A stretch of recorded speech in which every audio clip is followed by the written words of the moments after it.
মৃত্যুর সময় প্রতিটা রুহু, প্রতিটা মানুষ মালাকুল মউতকে দেখতে পায়। ও যুবক, তুমিও দেখবা, মুরব্বী সাহেব আপনিও দেখবেন, মা বোনরাও দেখতে পাবে। মুমিনদের সামনে এসে মালাকুল মউত একটা সুন্দর পোশাক পরে আসবে, এসে বলবে, ইয়া আইয়াতুহান নাফসুল মুতমাইন্নাহ উখরুজি ইলা মাগফিরাতিল্লাহি ওয়া রিদওয়ানিহি।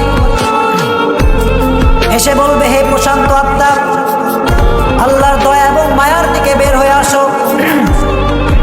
কাফান মিন আকফারিল জান্নাত ওয়া হানুত মিন হানুতিল জান্নাত।